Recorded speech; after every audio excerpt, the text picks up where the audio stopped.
Bom dia, meus irmãos, graça e paz. Amém? Nós vamos orar agradecendo a Deus porque já estamos aqui, né? Porque o Senhor já nos trouxe para esse lugar e dar continuidade aos estudos do nosso tema para esse mês, a partir da leitura centrada nos evangelhos. Na semana passada, nós começamos a falar sobre esse tema que é a família de Jesus. E falamos Jesus, filho de José, na semana passada, de José e de Maria. Hoje nós vamos falar sobre a família de Jesus, Jesus, filho de Davi e de Abraão. Eu fui ler o texto original. Jesus, filho de Davi, mas era assim que ele era chamado, né? Depois no texto original, Jesus, filho de Davi, filho de Abraão. Então, Binho, briga. Binho é uma bênção na nossa vida, viu, minha gente? Bênção de Deus mesmo. E o que é melhor, né? Tudo por comida, né? Né, Binho? Se fizer uma comida bem gostosa, dá 2 beijos, 2 cheiros no cangote, tá tudo certo na Bahia. Aliás, essa família, né, Lívio? Essa família é uma bênção na nossa vida. Então, oremos, meus irmãos. Senhor, nosso Deus, nós te louvamos, Pai, te bendizemos nessa manhã, em que nós estamos na tua presença para estudar a tua palavra. E nós cremos, meu Deus, que o teu Espírito revela a tua vontade, o teu Espírito revela a tua sabedoria, o teu Espírito é que revela a nós aquilo que a tua palavra tem para nos dizer. Por isso, Senhor, derrama sobre nós porção dobrada do teu Espírito nessa manhã, para compreender, ó Deus, aquilo que o Senhor tem para nos dizer. Em nome de Jesus. Amém. Para este mês, até mais os próximos 2 domingos, nós vamos estar trabalhando com o tema A Família de Jesus, numa perspectiva de como se deu a chegada do Cristo de Deus ao mundo e na perspectiva de que filiação Jesus tinha. Na semana passada, nós vimos a chegada de Jesus do ponto de vista biológico, não é? Quem são os pais biológicos de Jesus, ou a mãe biológica de Jesus, e como se constitui, então, essa família terrena do Filho de Deus. Mas para essa manhã, nós separamos essa outra dimensão que é mencionada nos evangelhos. Muitas vezes, Jesus Cristo é chamado de filho de Davi. E os textos que nós vamos utilizar nessa manhã como referência, podem ir abrindo a Bíblia, porque o professor disse que a gente é para ler a palavra. É para ler o texto.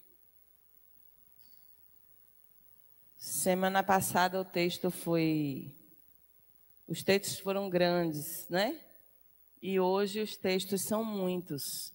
E o primeiro texto que nós vamos ler é o texto de Mateus 1, de 1 a 17. Depois nós vamos ler 2 Samuel 7, de 1 a 17.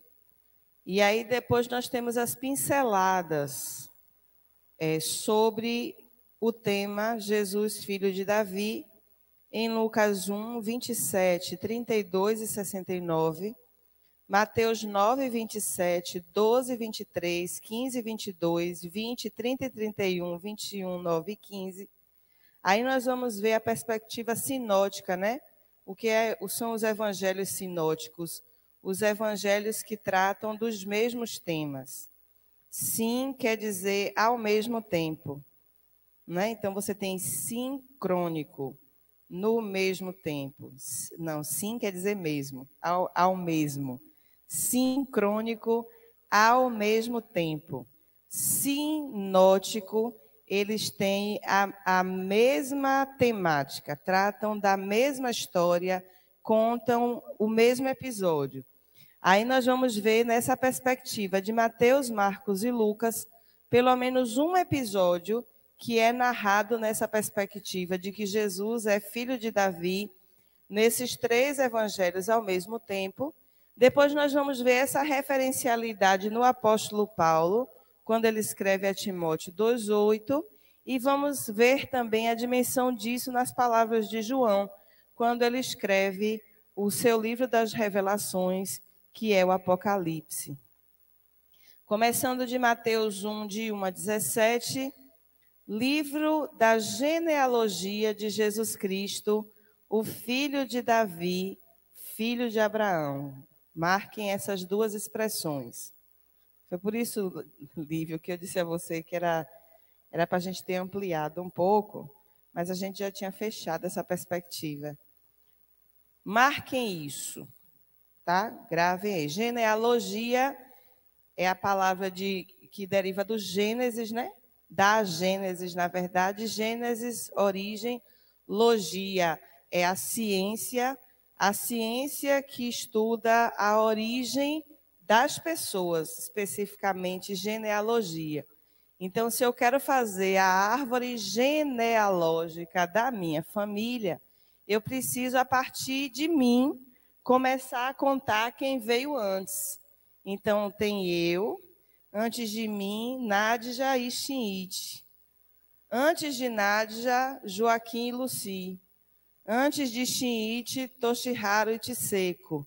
E quem veio antes deles? Isso numa progressão geométrica, né? Não é progressão aritmética, não. Que é 1 mais 1 mais 1 mais 1. É uma progressão geométrica, porque para cada pessoa você tem 2 pontos de origem. Então, essa seria a minha árvore genealógica. Então, ela cresce para trás e cresce muito. Cada vez ela se amplia mais. Então, livro da genealogia de Jesus Cristo. É o estudo da origem da família de Jesus. Jesus veio de onde, né? Como foi que ele apareceu nesse cenário, nessa dimensão humana? Livro da genealogia de Jesus Cristo, filho de Davi, filho de Abraão. Guardem essas 2 expressões, filho de Davi, filho de Abraão. Abraão gerou a Isaque, Isaque a Jacó, Jacó a Judá e seus irmãos. Judá gerou de Tamar, subscreva esse nome aí, Tamar. Judá gerou de Tamar a Pérez e a Zera. Pérez gerou a Esrom, Esrom a Arão. Arão gerou a Aminadab, Aminadab a Naasson, Naasson a Salmão. Salmão gerou de Raabe, grife aí Raabe, a Boaz. Este de Ruth, grife aí Ruth, gerou a Obed, e Obed a Jessé, Jessé gerou a Davi, e o rei Davi a Salomão, da que fora mulher de Urias. Grife aí, a que fora mulher de Urias, que a gente sabe que o nome dela é Betseba. Mas no texto se refere a ela como a que fora mulher de Urias.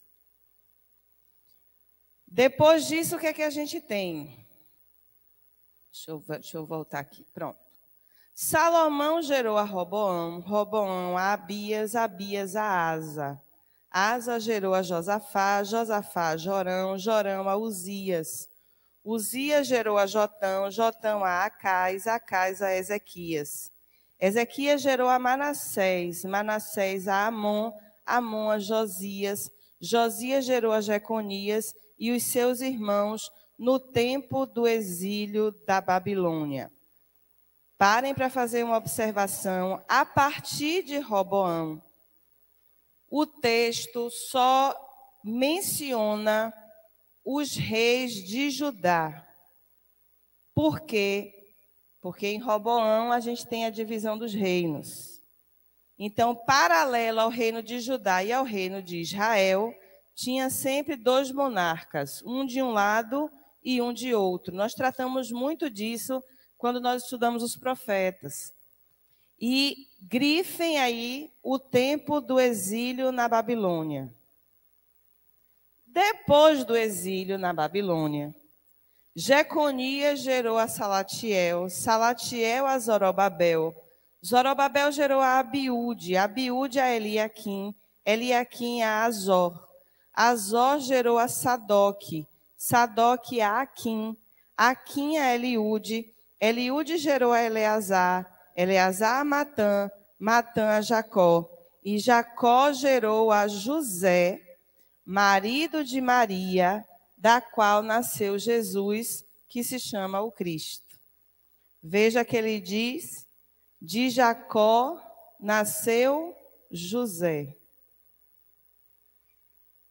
Lembram que na semana passada nós estudamos sobre Jesus, filho de José? Lembra que na semana passada nós observamos a perspectiva de que não há ligação biológica entre Jesus e José, porque Jesus é gerado biologicamente no ventre de Maria, mas não há DNA de José em Jesus. No entanto, o texto de Mateus legitima que Jacó gerou a José, e José, que era marido de Maria, e de Maria nasceu Jesus, que se chama o Cristo. De sorte que todas as gerações, desde Abraão até Davi, são 14, desde Davi até o exílio na Babilônia, 14, e desde o exílio na Babilônia até Cristo, 14, que são números que não correspondem ao tempo cronológico decorrido. Porque de Abraão para Davi são 700 anos. Não tem como ter apenas 14 gerações. Mas o texto seleciona propositadamente as personagens que não podem faltar para contar a história de Jesus.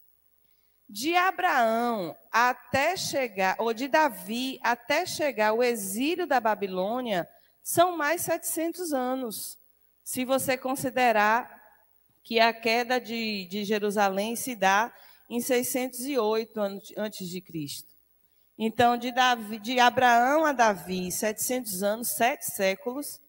De Davi até chegar à queda da Babilônia, são mais 700 anos, mais 7 séculos. E da queda, do retorno da Babilônia, essa história se perde de alguma forma, mas mesmo assim o autor tenta reconstituir, porque há um fio que liga essa história. Ele quer provar que Jesus é o filho de Davi. Mas por que é que ele quer provar que Jesus é filho de Davi? Por causa do texto que nós vamos ler agora, 2 Samuel 7, de 1 a 17. Oi.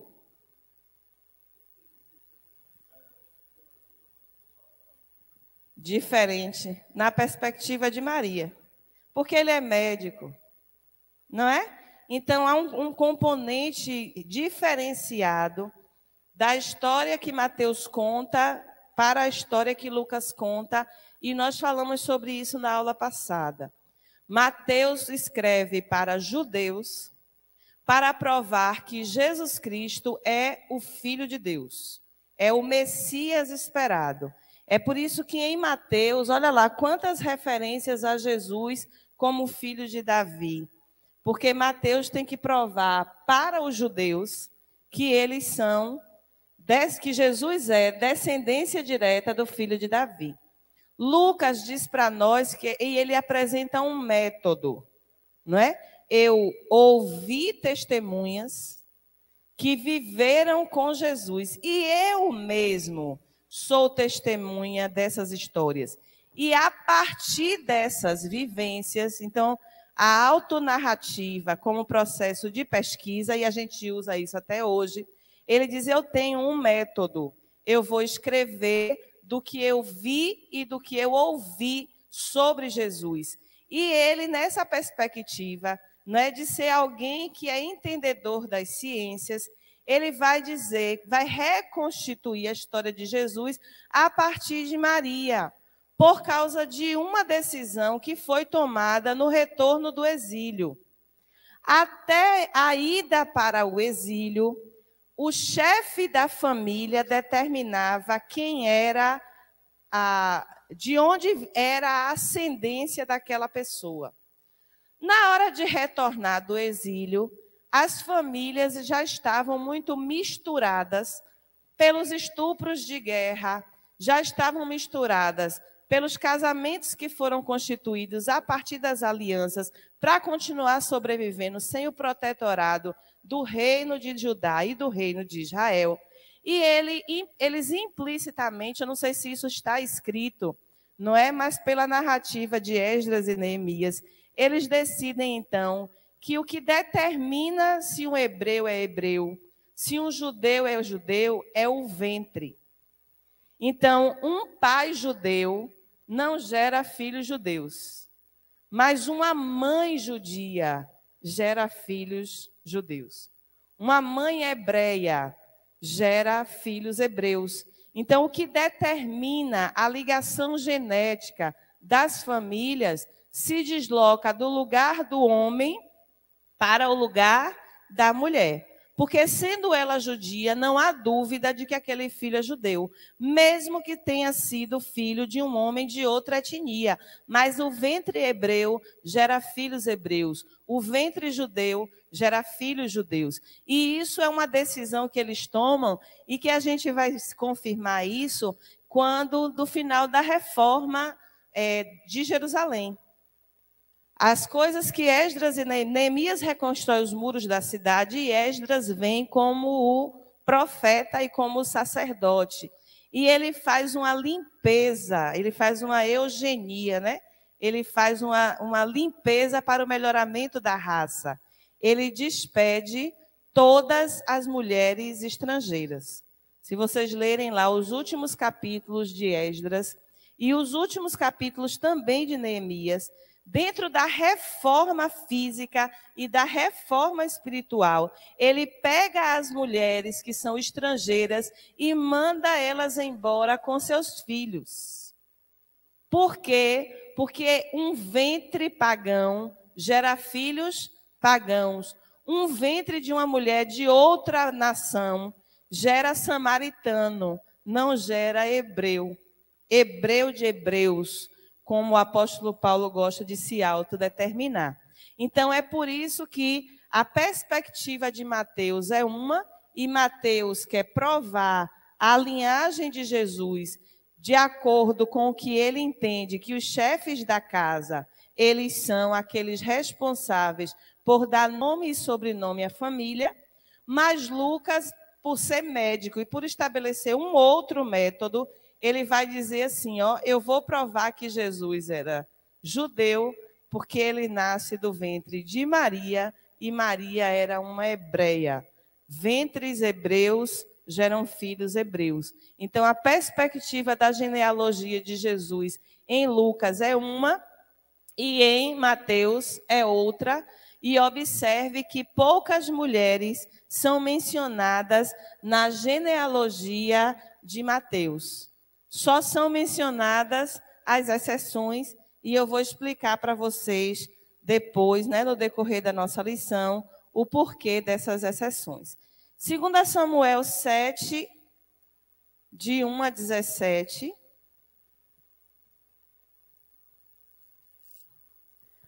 Vai dizer assim para nós.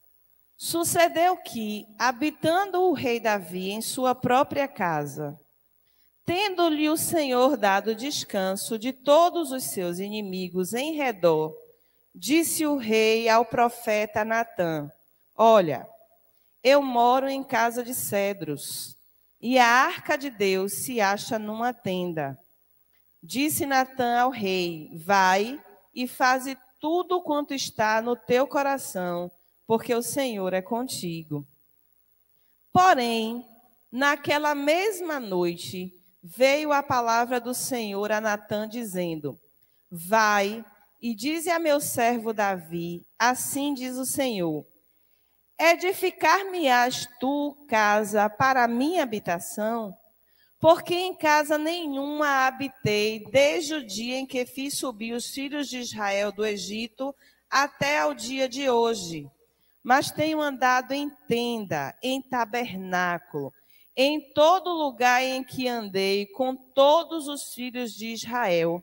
Falei acaso alguma palavra com qualquer das suas tribos, a quem mandei apacentar o meu povo de Israel, dizendo: por que não me edificas uma casa de cedro?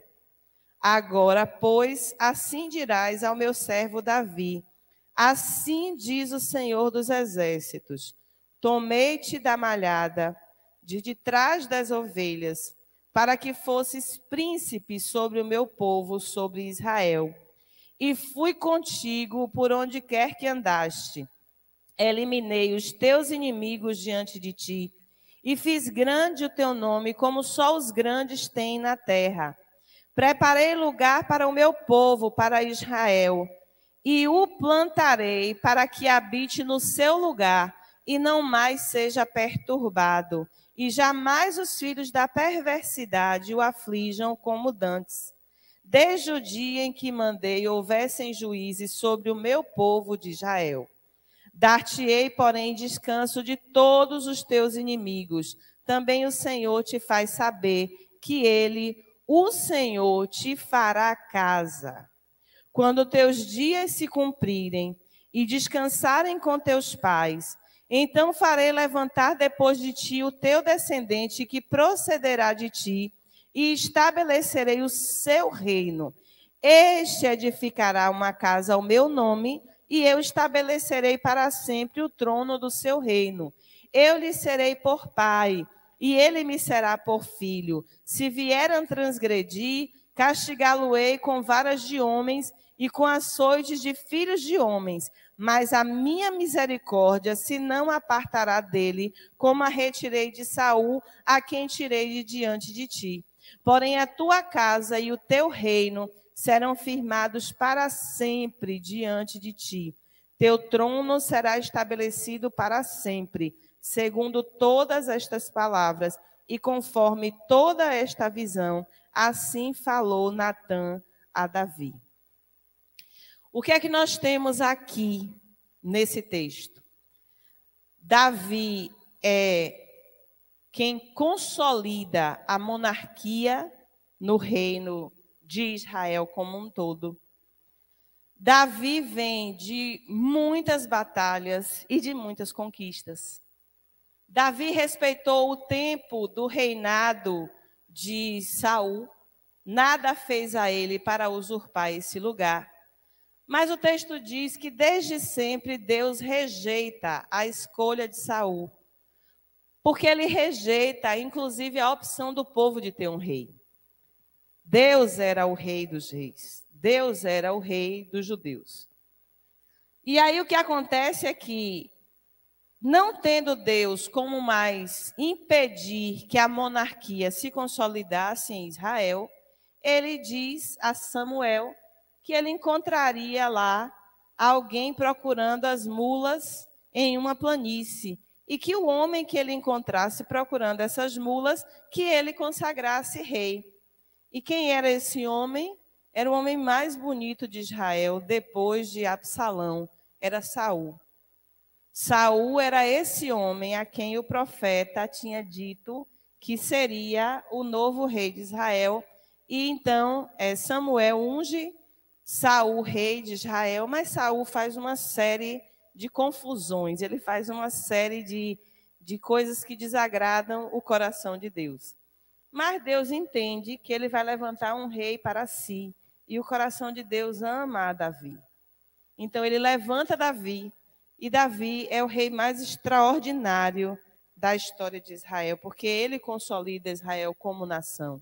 Ele conquista um território, ele assenta o povo, ele garante proteção, ele garante segurança, ele garante expansão, ele garante subsistência, ele domina muitos povos ao seu redor. Então, Davi é o rei dos reis de Israel.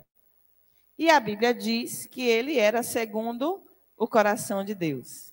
E acontece que Davi, depois que a arca, não sei se vocês se lembram dessa história, mas a arca vivia dentro do tabernáculo, enquanto o povo peregrinava. Para onde ia, levava a arca, porque para onde ia, levava a presença de Deus. Quando eles se assentam na terra de Canaã, a arca então fica itinerante, porque todos os povos ao redor entendem que a força de Israel está naquele objeto, está naquela arca.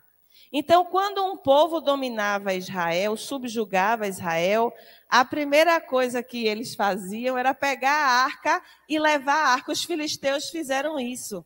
E quando os filisteus fizeram isso, nas casas onde a arca ia, as pessoas se enchiam de tumores.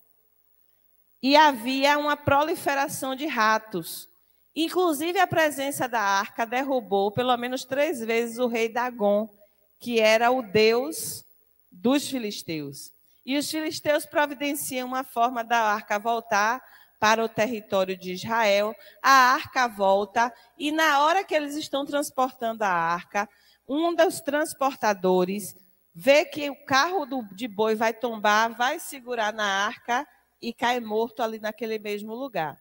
Então, quando Uzias cai morto, Uzi, é isso mesmo, Uzi, que depois é Uzias mesmo, cai morto no chão, o coração de Davi se entristece e ele manda a arca para uma casa e ele vai para outra. Depois ele manda trazer a arca para perto de Jerusalém, faz uma festa, dança, ele fica meio nu, né? Parecendo que está embriagado. Quando volta para casa, Mical, né? Desfaz de Davi como rei. Davi amaldiçoa a vida de Mical, Mical fica estéril, e ele vai, então, depois disso, parar, sentar, refletir, descansar, e ele tem uma ideia. Eu tenho uma casa, a minha casa é boa, é uma casa de cedro. Então, o mínimo que eu posso fazer é dar uma casa também para Deus.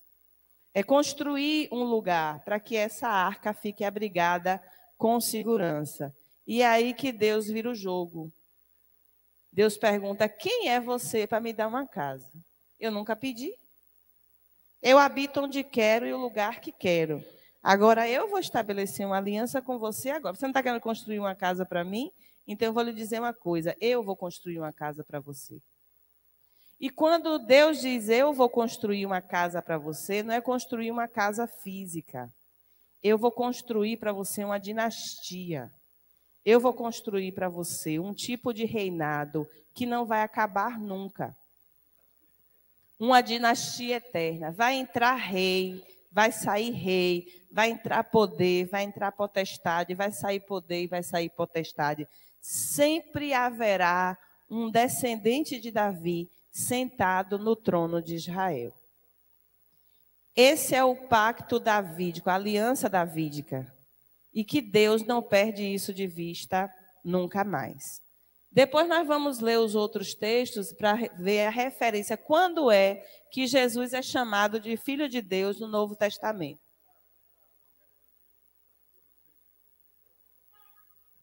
Não, o cumprimento da promessa, não é? A promessa ele faz com Davi e o cumprimento da promessa começa com Salomão, vai para Roboão, e aí a aliança começa a entrar em risco, não é? E a gente vai contar também essa parte da história.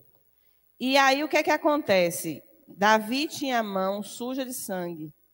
O que reprova Davi construir o templo não é outra coisa, senão que o Espírito diz a ele, né? Deus, o Espírito de Deus diz a ele, você não está apto para construir esse templo. Você tem poder, você tem riqueza, você já até arrecadou tudo o que precisava para construir o templo. Quem enche os cofres para Salomão construir é Davi. É Davi que peleja, que guerreia, que enche os palácios do rei de despojo de guerra. Então, lá tem ouro, tem cedro, mas ele também cobra imposto. Ele diz que para todos os hebreus espalhados, deveriam trazer para a casa do rei tudo o que tinham para que esse templo fosse construído, a ponto de dizer um texto que a Leonai gosta muito de dizer na hora do ofertório, né? Parem de trazer as coisas, porque já tem demais. Né? Quem sou eu e quem é o meu povo para lhe dar alguma coisa? Mas, meu povo, pode parar de trazer os impostos, porque o que nós temos é mais do que suficiente para construir um templo para o Senhor.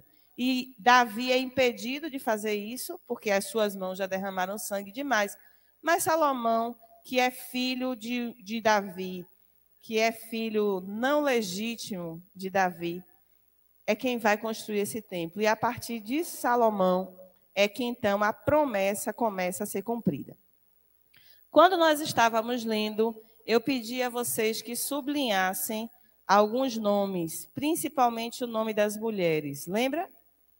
Porque a história é contada a partir do pai da casa, mas é importante trazer nessa genealogia de Jesus por que essas mulheres são mencionadas.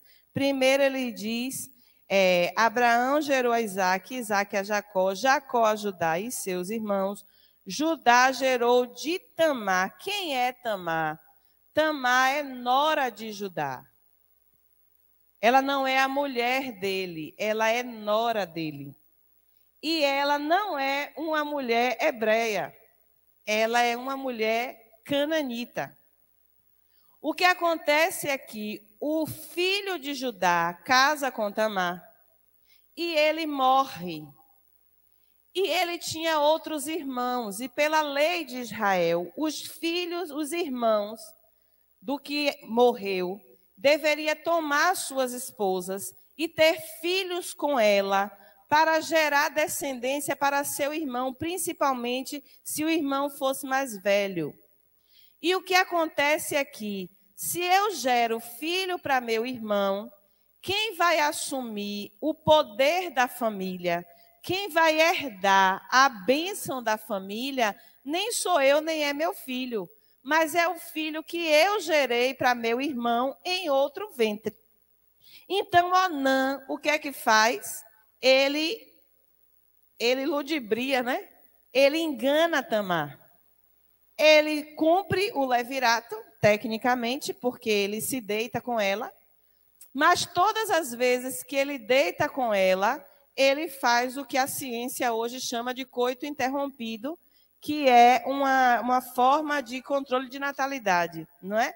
Para que a mulher não engravide, é uma técnica rudimentar, eu acho que com 80% de chance de dar errado, mas dentro das possibilidades materiais que o povo tinha naquele tempo, Onã fazia isso com Tamar. Então, ela nunca engravidava. E ela pegou a sua causa e levou para seu sogro, para ajudar. E disse, olha o que é que acontece aí, ó. Eu nunca engravido, eu nunca tenho os filhos, e eu estou em vulnerabilidade social. E sabe o que é que Judá faz? Nada. Ele não liga para resolver o problema dela. Então, ela mesmo tem uma ideia. Eu vou ficar sentada na beira do caminho, eu vou me sentar junto com as prostitutas que ficam no caminho, porque eu sei que meu sogro passa sempre por aqui. O sogro passa e, dito e certo, senta, não é, para aproveitar o passeio e o caminho. E ela, então, se relaciona sexualmente com ele, e ele diz assim, mas eu não trouxe dinheiro, eu não trouxe nada que eu possa pagar pelos seus serviços. Ela disse, eu nem quero o seu dinheiro, eu quero que você me dê seu cajado e sua capa, porque cajado e capa era quase a carteira de identidade e a habilitação de motorista naquela época. Era quem determinava que aquela pessoa era aquela pessoa. Os nobres tinham um anel, um selo, lembram? Mas quem era menos nobre tinha a capa e tinha o cajado. E ela some da história. Mais ou menos 6 meses depois, quando ninguém mais pode esconder que está grávida, Tamar aparece grávida em Israel. E aí o que é que Judá faz? Viu que ela não prestava? Ela estava aguardando o tempo da visitação. Ela é viúva de meu filho. Os meus filhos deveriam estar levantando descendência para ela, mas ela apareceu grávida. E quem é o pai dessa criança? E aí mandam chamar Tamar para punir ela. para apedrejá-la, porque as mulheres adúlteras deveriam ter sido feito o que com ela? Ter sido apedrejada. Então, ela é chamada para um processo, para responder a um processo administrativo. E quando ela chega, ele diz assim: mas rapaz, você desonrou minha família. Você está grávida e a gente nem sabe quem é o pai dessa criança. E ela diz: mas eu sei. O pai dessa criança é o dono desse cajado e dessa capa. E aí a ficha de Judá cai. Cai a ficha dele de que o pai daquela criança é ele mesmo. E é essa criança, Pérez e o irmão, né, eles nascem gêmeos. Um bota a mão para fora primeiro e aí amarra uma fitinha vermelha no braço, porque ele bota a mão para fora e recolhe a mão. Depois o outro irmão sai primeiro, mas para marcar quem era o primogênito, botou a fitinha no braço. E até hoje, quando as crianças estão soluçando, botam uma fitinha vermelha na testa. E quando diz que a criança está de mal olhado, botam uma fitinha vermelha no braço. Não é não, Mari? É ou não é? Não fazem isso? Fazem. Bota a fita vermelha no braço. Vem dessa prática em Israel. Então, Pérez é esse filho que nasce dessas circunstâncias. Depois vai aparecer que Salmão gerou de Raabe. Não aparece o nome de outras mães, né? Mas aparece o nome de Raabe. Quem é Raabe? Raabe é a prostituta de Jericó. Raabe é aquela que guardou os espias quando da invasão de Jericó. O que é que ela era? Cananita. Ela não era hebreia. Ela era cananita, ela era prostituta, mas ela foi a única pessoa na cidade que observou a situação e disse assim: rapaz, esse povo já tem feito um estrago por onde passa. Eu não vou me acabar junto com a minha cidade. Ela guarda os espias e os espias entram num acordo com ela. Ela pede: quando vocês forem invadir a cidade, lembrem de mim, lembrem da minha casa, poupem a minha família. E mais uma vez os espias dizem: bote um manto vermelho estendido na sua casa. Talvez como referência ao próprio sangue do Cordeiro, marcando a casa dos hebreus, quando do anjo da morte na saída do Egito. Então, bote aí um manto vermelho na sua casa e nós pouparemos você. Então, Raabe não só foi poupada, quanto os hebreus casaram com ela, e ela fez parte dessa história desse reino, que é o reino de Davi, que posteriormente será o reino de Jesus Cristo. E aí Raabe é mencionada. E depois Raabe, né, gerou Naasson, Salmão, que gerou de Raabe Boaz, e Boaz de Ruth gerou. Quem é Ruth? Ruth é a Moabita. Estão lembradas? No Dia Internacional das Mulheres, aqui, terça-feira, nós estudamos essa história. Ruth não é hebreia. Ruth é moabita. Então, ela é cananita, ela é da terra de Canaã.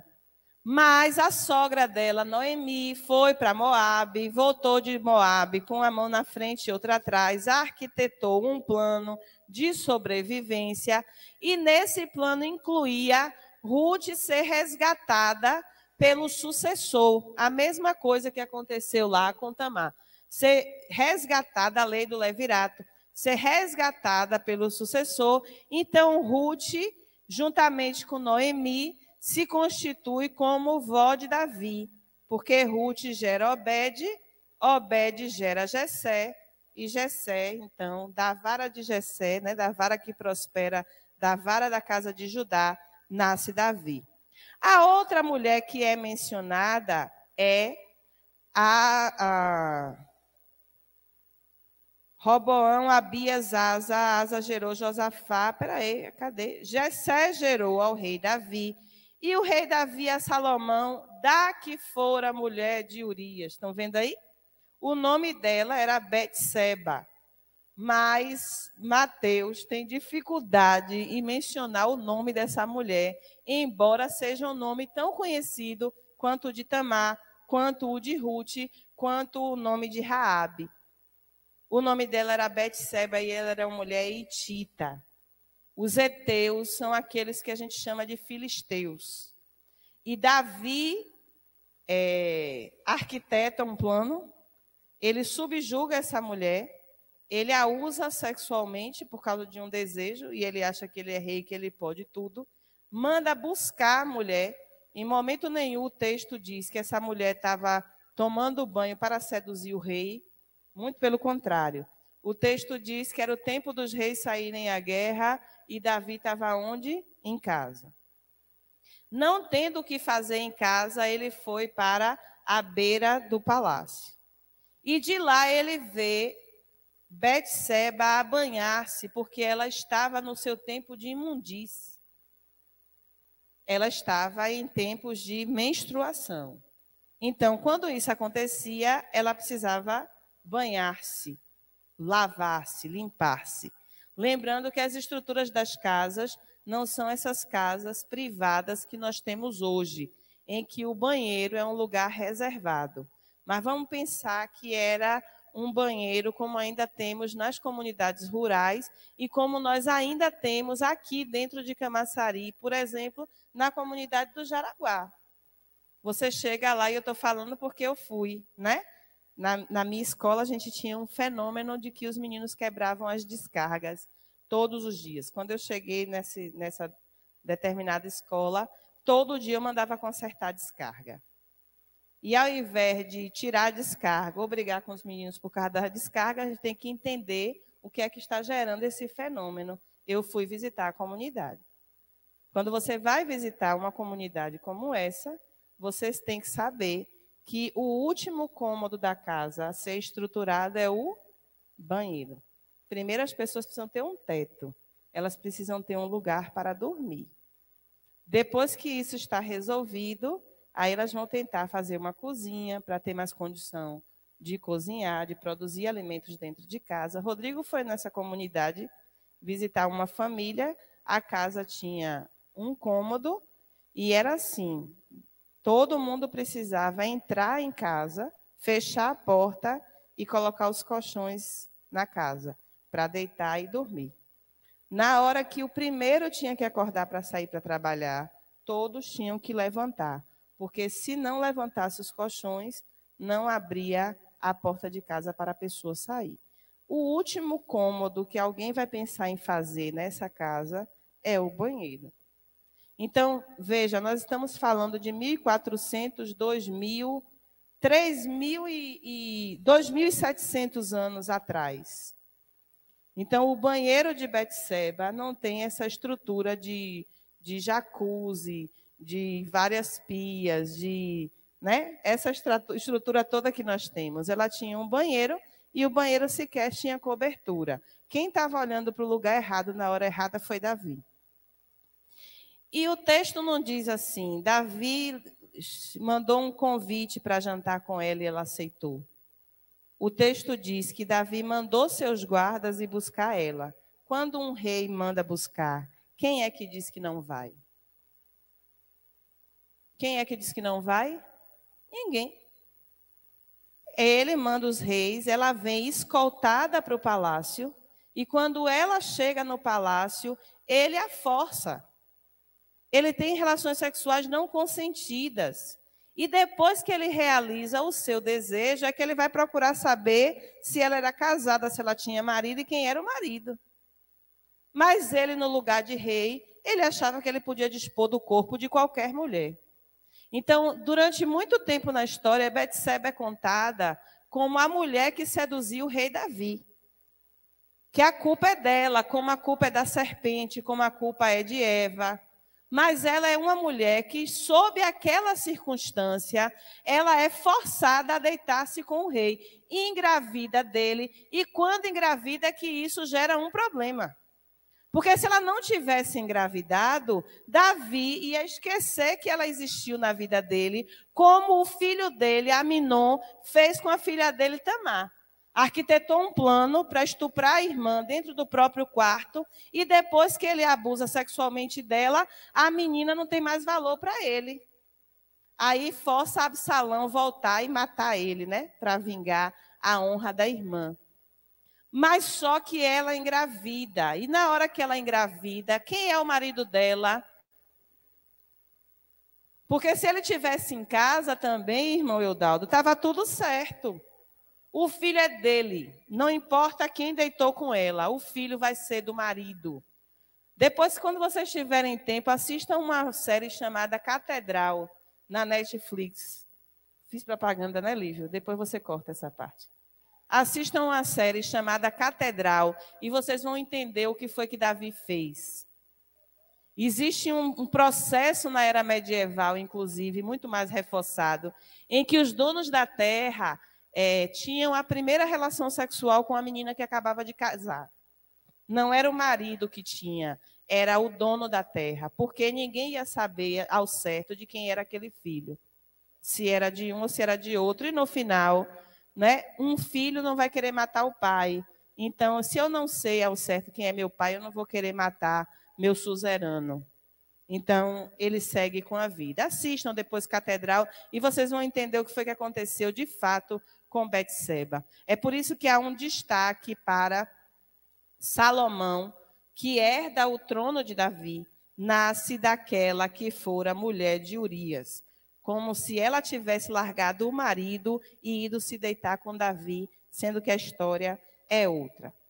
E, por fim, a única outra mulher que é mencionada, quem é? Lá no verso 16, e Jacó gerou a José, marido de Maria, da qual nasceu Jesus, que se chama o Cristo. Então, nessa narrativa, o que é que eu consigo observar? Que todo ponto fora da curva é mencionado. Por que é que Maria está aqui nesse relato? Porque Mateus se ocupou de dizer que a construção da identidade desse povo foi moldada por muitas formas, foi conformada na história de muitas formas. E cada vez que uma mulher gerava uma ruptura nessa linha sucessória, era preciso mencionar o nome dessa mulher. Então, nós temos Tamar, nós temos Raabe, nós temos Ruth e nós temos Maria. Porque as quatro são pontos fora da curva. Elas são rupturas dessas linhas sucessórias. Então, as quatro são mencionadas. E aí a gente entende, então, porque lá no iniciozinho do texto de Mateus 1 a 17, Mateus já começa dizendo a genealogia de Jesus Cristo, filho de Davi e filho de Abraão. O que nós precisamos observar agora é o que é que ser filho de Abraão e ser filho de Davi implica na história de Jesus. Aí você pode passar. O que significa, quais os sentidos de Jesus ter sido chamado filho de Davi? Jesus é filho de Davi porque ele escolheu uma etnia para nascer. Jesus não brotou de algum lugar. Ele não aparece do nada, como a gente olha para as imagens e as figuras de Jesus, e eu tive dificuldade de encontrar a imagem de um hebreu típico. Por quê? Porque o hebreu mais típico que nós conhecemos é Jesus. O judeu mais conhecido no mundo é ele e Freud, né? Eu acho que Freud, não é? É Freud e Jesus. São os judeus mais conhecidos no planeta Terra. E tem judeu em muitos lugares, né? Em muitos cantos. Mas eles são os mais conhecidos. Mas Freud, a gente consegue ter uma fotografia dele. Jesus, a gente consegue ter uma ideia de quem ele era a partir das pessoas que viveram no mesmo tempo que ele. Mas a figura de Jesus foi tão modificada, ela foi tão adaptada a nós, ela foi tão eurocentrada, né? Porque o nascedouro da igreja que nós conhecemos é no território europeu. E na Europa era preciso fazer Jesus ficar parecido com os europeus. Assim como nós tentamos fazer com que Jesus seja parecido conosco. E a gente quer sempre encontrar o rosto mais próximo de Jesus, àquilo que nós nos reconhecemos. Mas nós precisamos pensar que Jesus não nasce porque Deus chamou Abraão. Deus chamou Abraão porque sabia que em algum momento a história seria rasgada e o Filho de Deus entraria nessa dimensão humana. E ele ia aparecer com quem? Quais eram os hábitos que ele ia cultivar? Qual era a sua cultura? Ele se localizaria em que lugar, no tempo e no espaço? Então, não é assim. Porque Deus chamou Abraão, Jesus nasceu. Não é isso. É porque Jesus ia nascer que Deus chama Abraão. Então, toda a história do Velho Testamento, e essa é a ideia de Mateus, é contada nessa perspectiva. Eu explico tudo, eu explico a Gênesis, eu explico o cativeiro, eu explico a saída do cativeiro, eu explico a conquista da terra de Canaã, eu explico a formação do Estado Nacional de Israel na consolidação de Davi, eu explico por que Israel cai, eu explico o cativeiro, eu explico a volta do cativeiro, eu explico esse período em que as pessoas ficam sem nenhum contato nem comunicação com Deus, para dizer que Jesus Cristo nasceria desse povo, dessa etnia, desse lugar do mundo. Essa é a terra de Canaã. Esse é um mapa dessa região, uma região de montanha, uma região de deserto, e de frente para um grande lago, uma grande concentração de água, que inclusive eles chamam de mar da Galileia. Mas mar de Galileia não é bem o que a gente poderia dizer que é aquilo ali, aquele pontinho no meio do mapa. Depois vocês fazem uma pesquisa melhor, porque essa imagem ela é meio complicada para a gente, não é? Escolher nascer de uma etnia significa que eu tenho raízes em um lugar, que esse lugar influencia o meu modo de vida, mas que quer dizer também que a forma de viver influencia quem eu sou. Aquilo seria um típico judeu no tempo de Jesus. E Jesus era exatamente um típico judeu. Tanto era típico que, para que as autoridades reconhecessem quem era Jesus, era preciso que Judas marcasse quem era aquela pessoa. Não havia nada de extraordinário em Jesus. Não havia nada fisicamente nele que o deslocasse do seu próprio povo. A ponto de, quando Jesus foi entregue por Judas ao Sinédrio, eles pedem um sinal. Eles dizem assim, e desse bolo aí todo? Desse arruma de gente que anda junta, quem é mesmo esse Jesus? Dada a identificação fenotípica de Jesus, a sua forma de viver, a sua forma de vestir-se, a sua forma de trajar-se e a sua forma de falar era muito igual a todas as pessoas que estavam ao seu redor. Não havia beleza, parecer, formosura. Não havia nada que o destacasse. E aí a gente lembra da história aqui contada, né, através das lições do professor Coriolano.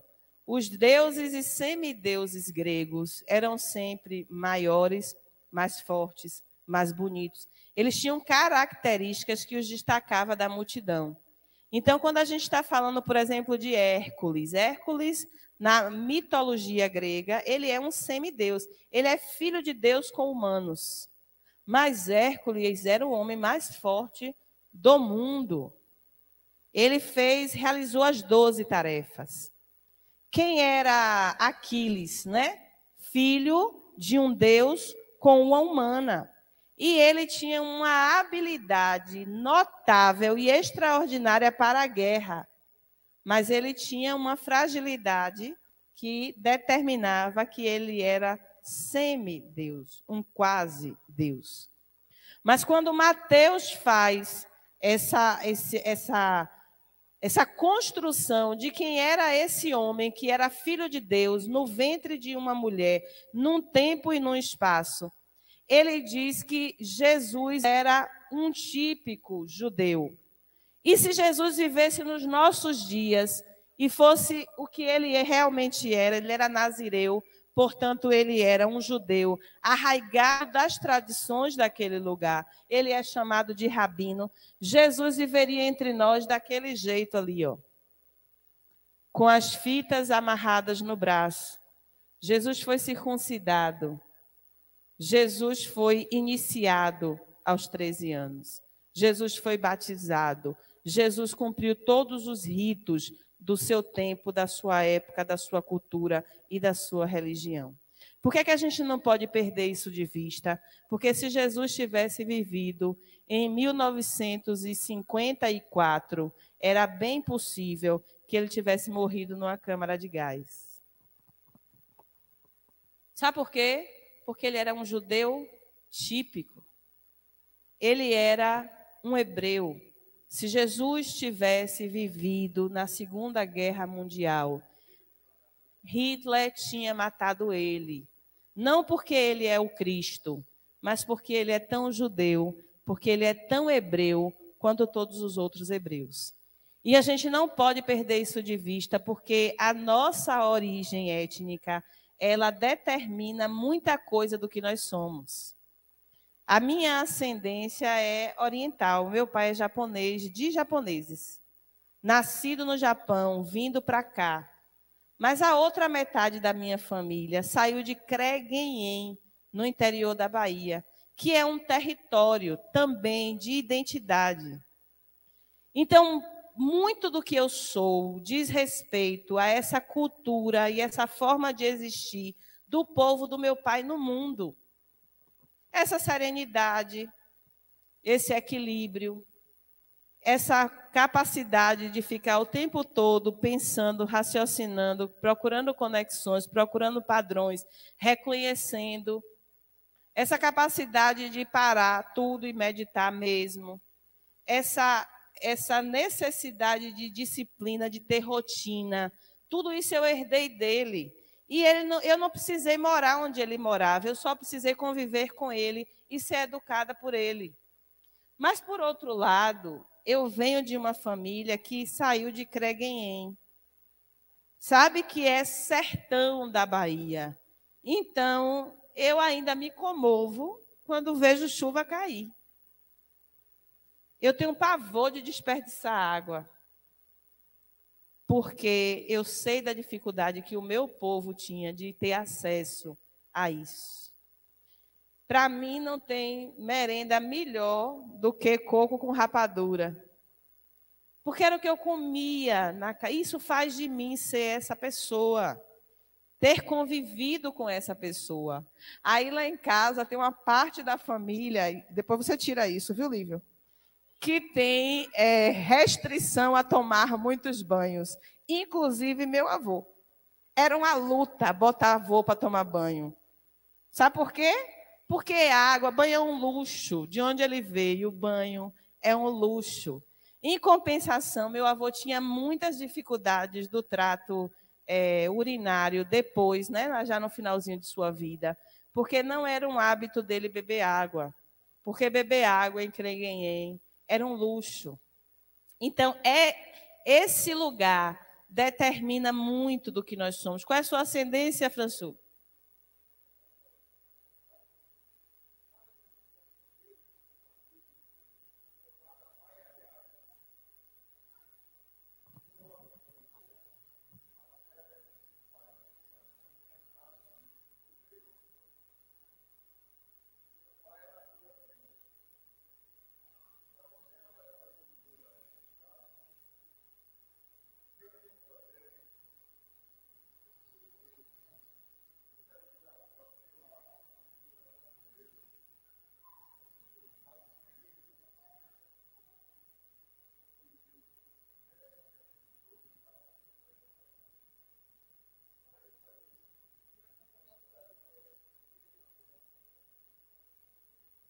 E o quanto do fato de seu pai ser libanês e sua família ser indígena, você reconhece na sua forma de existir no mundo que é porque eles são?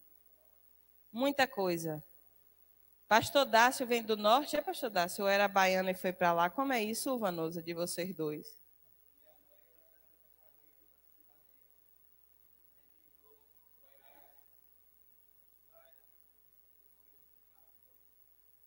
E foi viver lá na região central do Brasil. E esse processo diz alguma coisa de quem você é no mundo? Ter passado por isso influencia a sua forma de existir no mundo?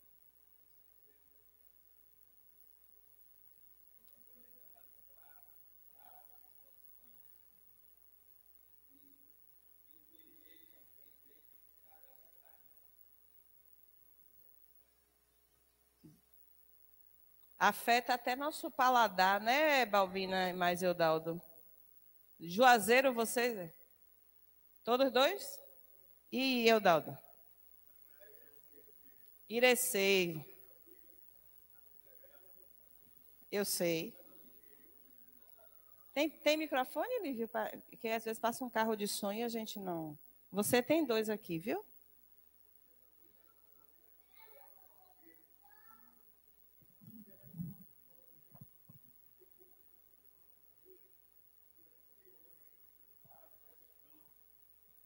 Foi a questão das coisas simples, né?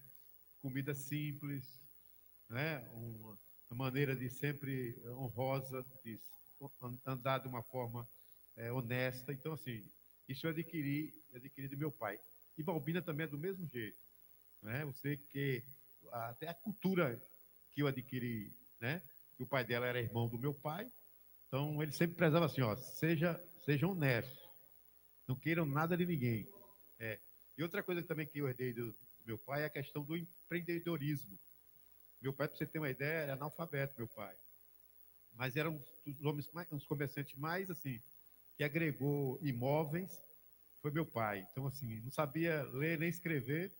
Foi escrever porque minha mãe me ensinou ele já no final da vida, para questão de banco, essas coisas, ele aprendeu a escrever. Mas uma das coisas que nós herdamos, assim, foi a questão do empreendedorismo. Você ser dono do seu próprio nariz, do seu próprio negócio. Nunca viver na dependência de emprego.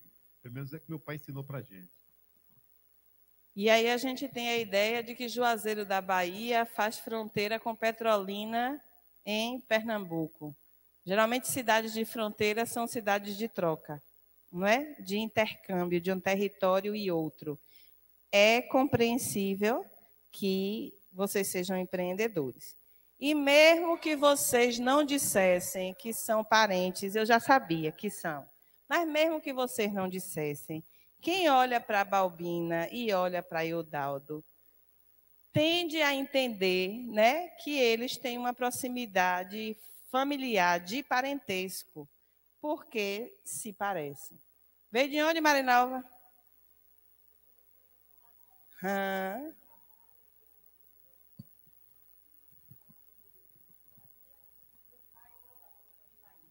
Não tem nada de extraordinário, eu sou havaiana.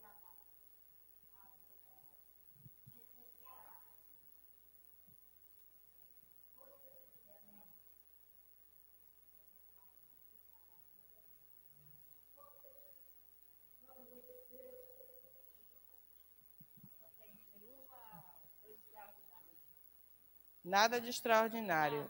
Mas sua mãe veio de Iambupe. E seu pai já era um homem de metrópole, né? Ele nasceu em Salvador. Meus irmãos, me perdoem, eu sei que vocês são daqui, eu já conheço a filhinha de vocês, mas eu não consigo ainda gravar o nome deles, viu, pastor? Não é por nada, mas eu vou me corrigir. Como professora, eu tenho 200 dias para gravar o nome dos meus alunos. Vem de onde, né? E como o espaço, tempo, território, né, influencia em quem vocês são.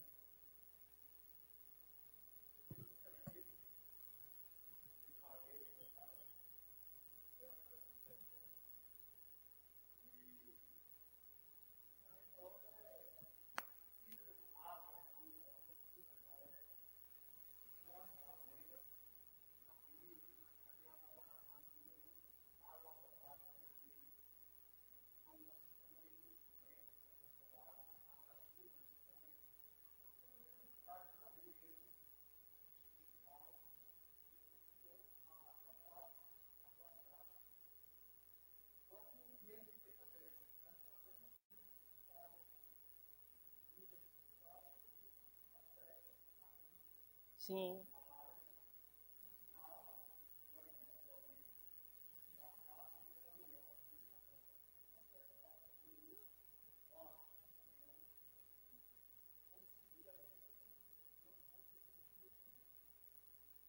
É isso. É isso. É sertão, é nordeste, não é? É isso. É o sotaque carregado e é como Euclides da Cunha disse, né? O sertanejo é, antes de tudo, um forte. E Tinã e Lucas estão com a gente hoje, viu? E Neném já está lá na sala, né? Das criancinhas. E Tinã é Valência e Tinã, Nazaré. E aí, como é que Nazaré marca a sua vida?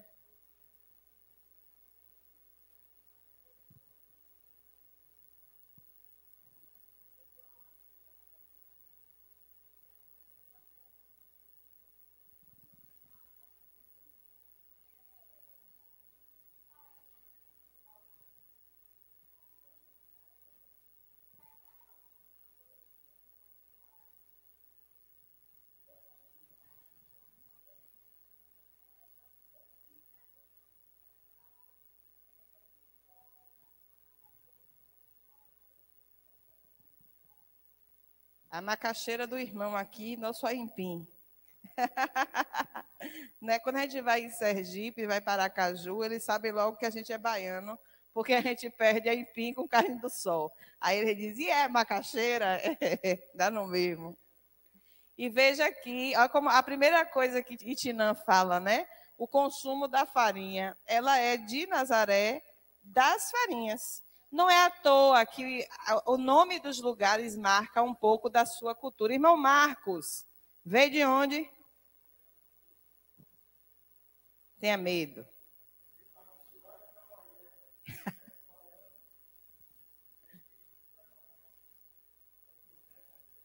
Tudo baiana, né? Quando a gente fala assim, pernambucano aqui nessa igreja, é igual a água no mar, né? Porque a gente tinha Luísa, a gente tinha Esté, Hilda, Edson, era a primeira igreja batista pernambucana em Camaçari, era a nossa, né? Mas quando diz assim, eu sou pernambucana, e o outro diz assim, tenha medo, do que a gente lembra? Da peixeira, da cabeça quente, do pavio curto, de Lampião, né? Que jogava os meninos para cima e aparava na ponta da faca, não é? Por outro lado, os pernambucanos também se acham os mais europeus entre os nordestinos. Eles são mais inteligentes, eles são mais entendidos das coisas, eles são mais evoluídos por causa do processo da colonização, da invasão holandesa no território pernambucano. Então, eles se acham a Veneza brasileira, a Suíça brasileira, eles só se intitulam assim, né? Com essa supremacia europeia dentro desse território. É culpa deles? É o processo. Pessoal de Paulo Afonso é como é que é. A Aline não, né? Mas os meninos têm um pezinho lá.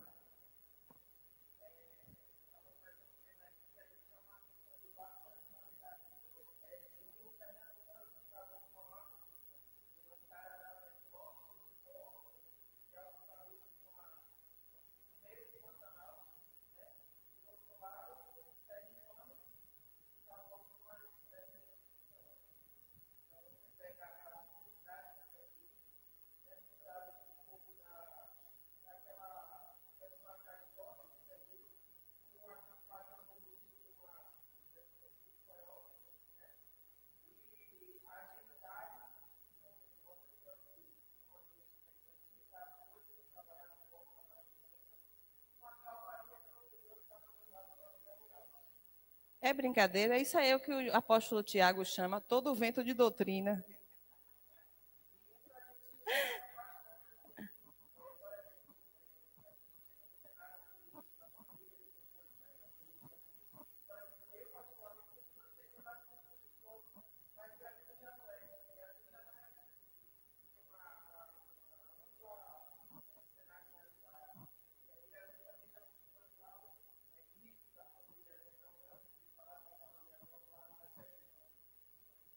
É brincadeira um negócio desse? Que você é engenheira, ninguém diz, né, Mimi? Só diz que você é a rígida aqui. Mas isso é da personalidade de sua família. Olha aí o que foi que ele disse, ó. Até de ter a mente para olhar, para analisar o cenário e tomar uma decisão. É a mente de Binho. Né? Ele está olhando a família toda e está analisando todas as pessoas. Isso nos constitui enquanto gente. E a gente não pode perder de vista que Jesus, enquanto filho de Davi, ele vivia sob as mesmas circunstâncias e sobre as mesmas influências que nós vivemos de acordo com a cultura em que nós estamos inseridos. Nós não podemos esquecer que, antes de mais nada, Jesus era um judeu, e ele era um judeu típico, e ele era um judeu que parecia tanto com os outros judeus, que era preciso alguém identificar que era ele. Ele estava inserido na região da Galileia, que naquele tempo em que ele viveu, era a região onde mais se produzia movimentos revolucionários. Sabe quantos Jesus tinham naquele tempo junto de Jesus? Um monte. Não só que fizeram o que ele fez, mas como tinha um nome igualzinho ao dele. Jesus, José, Josué, Joshua, são nomes que circulam entre eles há muito tempo. Veja que quando Zacarias diz que o nome do filho seria João, o que é que as pessoas comentam? Mas não tem nenhum João na família. Não é da nossa tradição ter João. Que se inaugure o novo, é o primeiro João. Né? Então, Jesus seria um tipo de Jesus bar José. Jesus, filho de José. Assim como Simão bar Jonas. Simão, filho de Jonas. E como o cego bar Timeu. É o cego que era filho de Timeu. Então, as relações familiares estavam expressas no próprio nome das pessoas. Israel tem uma tradição do nome determinar um pouco do que era a personalidade ou a vocação da pessoa para o que ela queria ser. Jacó é o enganador. Abraão é o pai de multidões. Depois que Jacó se converte, deixa de ser chamado de Jacó e passa a ser chamado de Israel, porque ele vai ser, então, o príncipe de Deus. É por isso que lá no Apocalipse diz que nós vamos receber uma pedrinha branca escrita o nosso novo nome. Aquilo que vai determinar a nossa identidade, a nossa natureza no céu. Porque enquanto estivermos aqui nesse lugar, esse clima, esse sol, esse chão, essa regularidade ou irregularidade das chuvas, a forma como nós produzimos, a forma como nós consumimos, vai determinar quem somos e como nós existimos no mundo, porque nós estamos inseridos num lugar, nós estamos inseridos num tempo, nós estamos inseridos numa cultura, nós estamos inseridos dentro de uma família que, por sua vez, está dentro de um povo. E nós não podemos perder de vista que Jesus, filho de Davi, ele escolheu a etnia que ele iria nascer. Então, Jesus não brota no mundo, mas Deus faz tudo para que Jesus chegasse do jeito que ele gostaria.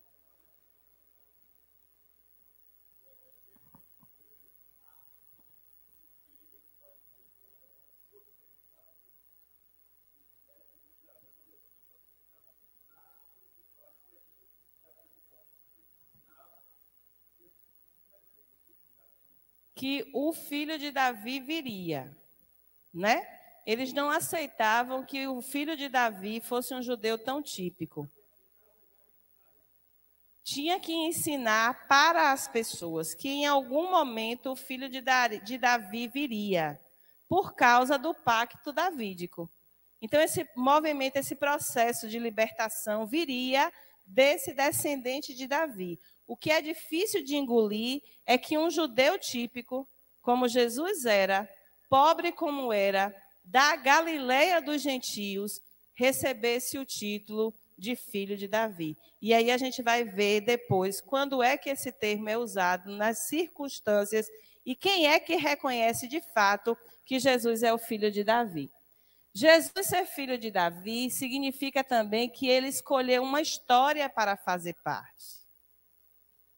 A história do povo é contada a partir da história do povo hebreu. Diga, Balbina.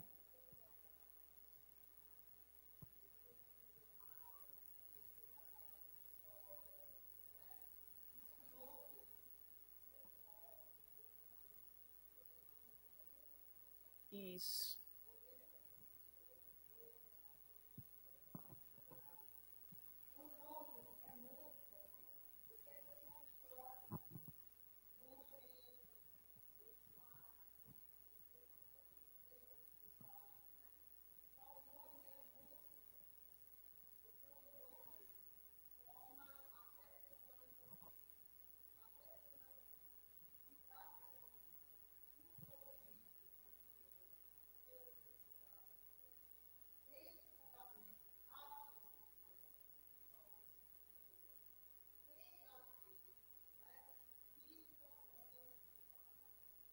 Isso.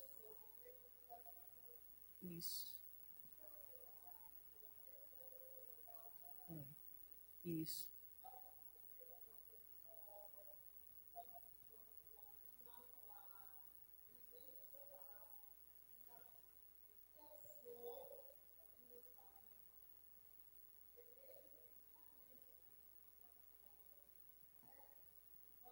Perfeito. Mencionar o nome. Isso.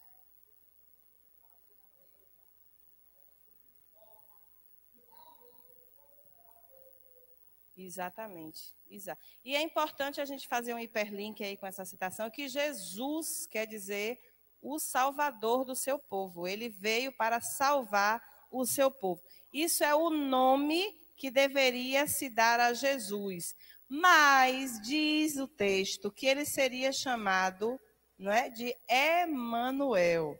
Então, a mãe sabe o destino. Qual é o destino? Salvar o seu povo dos seus pecados. Qual é o nome desse destino? Jesus. Mas quem está em torno olharia para ele e diria Emanuel, que traduzido é Deus está no meio de nós. Esse daí é a encarnação de Deus. Deus está no meio de nós. Então, o nosso nome existe para ser pronunciado, né? Tem um filósofo que diz isso. O nosso nome existe para ser pronunciado.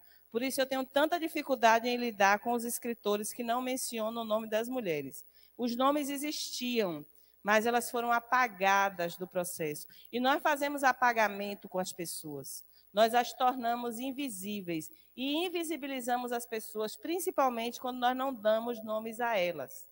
Então, todas as vezes que a gente diz que uma pessoa é drogada, nós estamos invisibilizando uma pessoa, uma história, um nome. Todas as vezes que a gente diz assim, ó, é uma gravidez na adolescência, nós estamos invisibilizando alguém. Nós estamos reduzindo a pessoa a uma circunstância. E nessa circunstância, nós estamos classificando todo mundo no mesmo lugar. Quando diz assim, ó, é um alcoólatra. Não é? Quando a gente diz assim, é uma pessoa em situação de rua. Não é? Nós estamos invisibilizando a pessoa, estamos reduzindo ela a uma circunstância. Então, o nosso nome existe para ser pronunciado, para ser mencionado na integralidade do que ele resume. Para umas pessoas, eu só vou ser vista como a professora. Né? Então, eu sou reduzida a uma profissão. Para outras pessoas... Para outras, eu vou ser, né? Balbina e a Leonai vão ser Ivanusa, vão ser a mulher do pastor, né? Reduzidas a esse lugar. Para outros, Vansu só vai ser o médico oftalmologista, reduzido a uma função. O nome existe para amplificar aquilo que nós somos no mundo e as relações que nós estabelecemos com as pessoas. Mas ser filho de Davi significa que Jesus escolheu uma história para fazer parte. Jesus era plenamente conhecedor da história do seu povo. Ele sabia como o seu povo foi formado e como essa história fazia dele o filho de Deus, o filho de Davi, o filho de Maria. Ele sabia que o seu povo tinha sido tinha permanecido por mais de 400 anos no cativeiro. Ele sabia que o seu povo tinha sido escravizado lá no Egito. E ele sabia do processo de libertação do seu povo. Jesus era plenamente conhecedor da transição do povo de Deus, do Egito até a terra de Canaã, a terra que manava leite e mel. E ele sabia que isso levou mais de 40 anos. Entre o dia que pisaram o pé fora do Egito e o dia que colocaram o primeiro pé na terra prometida. Jesus sabia dessa história e sabia como isso impactava a vida do seu povo. Jesus sabia exatamente como foi o processo de conquista dessa terra, que não foi um processo fácil.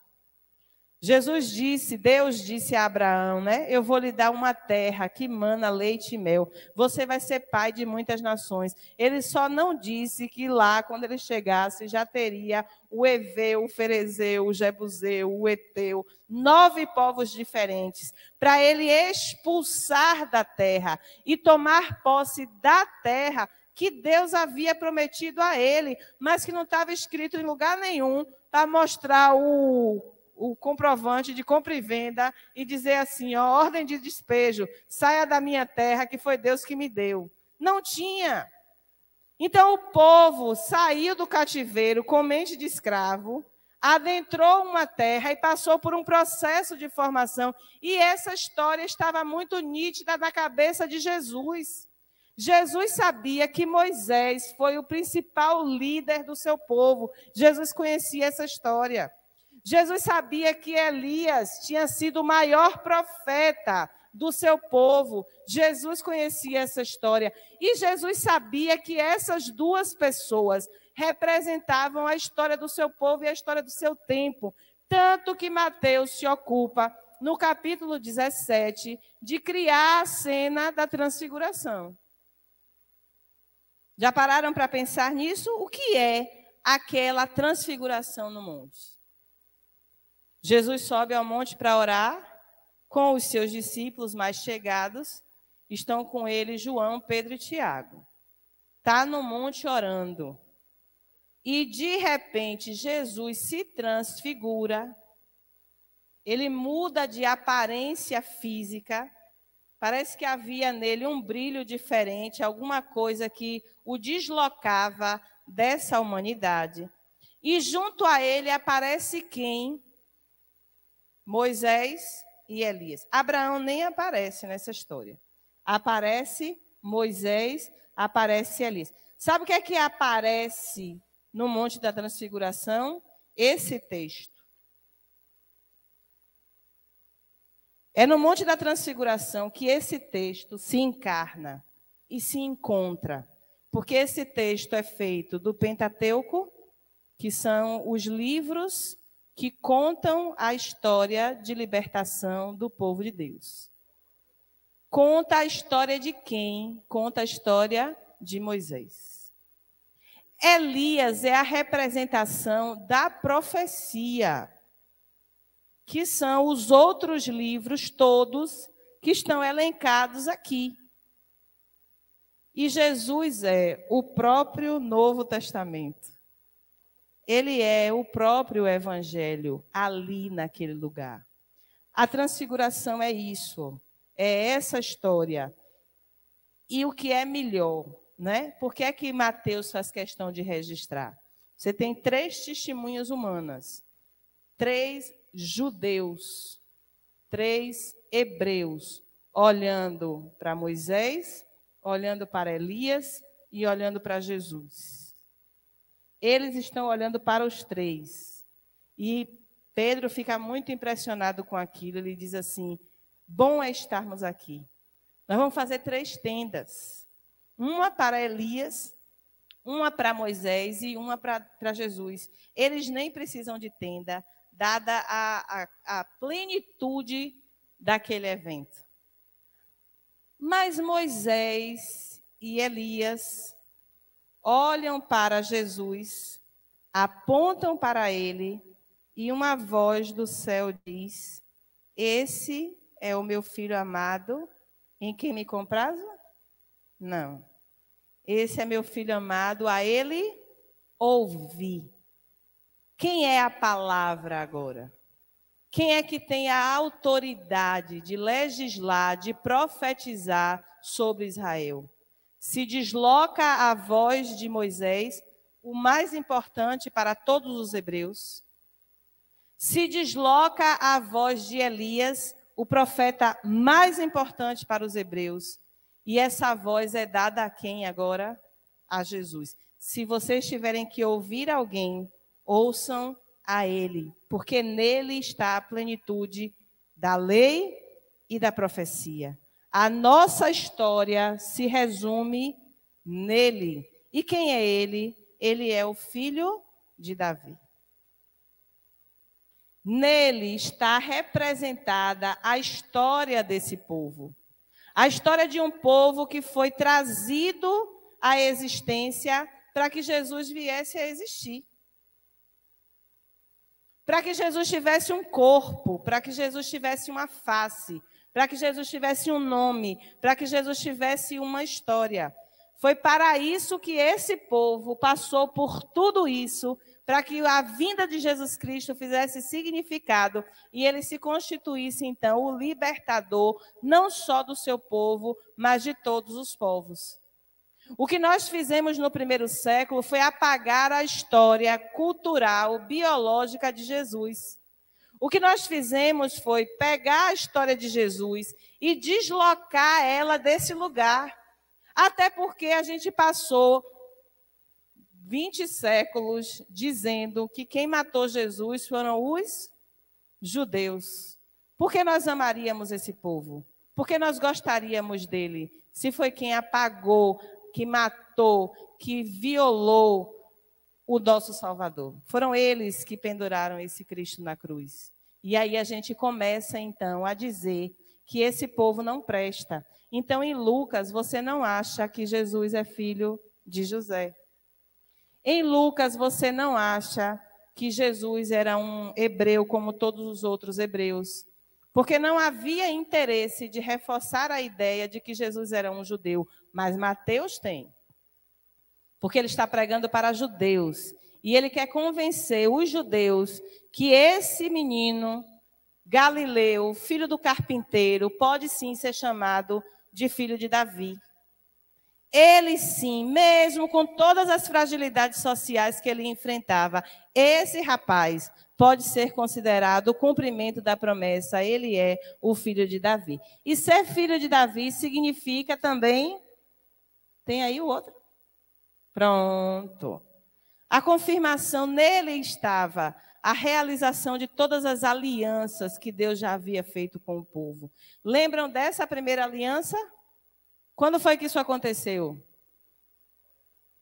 Aconteceu com Noé. Qual é o contexto disso? Deus olha para essa humanidade que ele criou e vê que só há maldade, malignidade, injustiça. O que é que ele quer fazer? Ele quer destruir esse povo que ele criou. Mas ele observa que Noé é um homem justo e separa Noé numa arca. No dia que Noé desce dessa arca, no dia que as águas baixam, no dia que só sobra de alma vivente na face da terra, um descendente para dar origem a todos os outros homens, num processo, inclusive, de eugenia de Deus, né?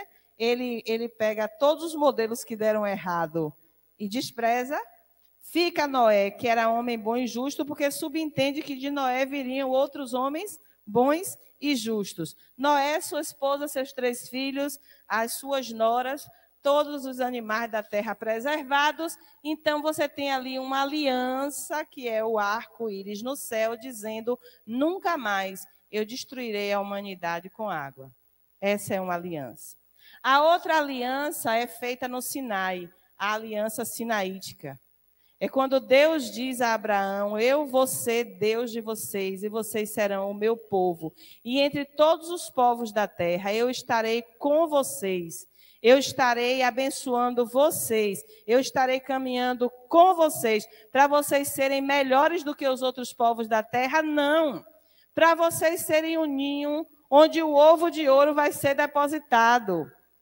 É nessa nação, é nessa etnia, é nesse povo, nesse lugar, com essa história, com essa tradição, que eu vou colocar o meu filho. Ele vem com a cara de vocês, com o cheiro de vocês, com a poeira da Palestina no pé, com as fitinhas amarradas no braço, com o cabelo comprido, fazendo referência a toda a história da nossa vida. Vocês não serão melhores do que ninguém, pelo contrário. Vocês serão o povo onde eu vou depositar o meu filho, e esse meu filho vai ser o salvador de toda a humanidade. O problema é que em Moisés as pessoas entendem o contrário, que eles são o Messias, que eles são os escolhidos, que eles são os separados. E ao invés de separar-se para Deus, eles separam-se de todos os outros, porque eles achavam que eles eram os melhores e que poderiam se constituir numa nação forte e poderosa a partir desse princípio. Essa é a aliança de Moisés, essa é a aliança do Sinai. E a aliança de Davi, que nós lemos hoje. Eu farei para você uma casa, e essa casa vai se perpetuar por muito tempo. Sobre o trono de Davi sempre haverá um descendente. E quem é o último descendente a assentar no trono de Davi? Jesus, filho de Davi. Os outros que vieram antes, vieram com todos os seus dramas e todos os seus problemas. Josias foi um rei criança. E ele promove uma reforma em Israel. Mas depois de Josias vem Manassés. Manassés foi o pior rei de Israel. É ele que constrói, no texto sagrado, o conceito de inferno, enquanto Guiena. Ele tem postes, mas ele sacrifica os próprios filhos no altar de Moloque. Quando você pega seu filho, bota no altar e toca fogo nele, é a visão do inferno. Então, esse conceito de inferno que a gente tem, de Guiena, do lugar da chama, de que as pessoas queimam, vem do comportamento desse diacho, desse homem chamado de Manassés. Mas você tem Uzias. No ano que morreu o rei Uzias, lembra? Um conquistador, ele foi um rei melhor do que Davi. Do ponto de vista do exercício do reinado, Uzias formou exército, fortaleceu o povo, fez coisas extraordinárias, mas haveria de se sentar nesse trono um rei que fosse o rei dos reis. Quem é o último a sentar no trono de Davi? Jesus. É o último que mantém a aliança davídica. Você sempre terá um descendente sentado no seu trono.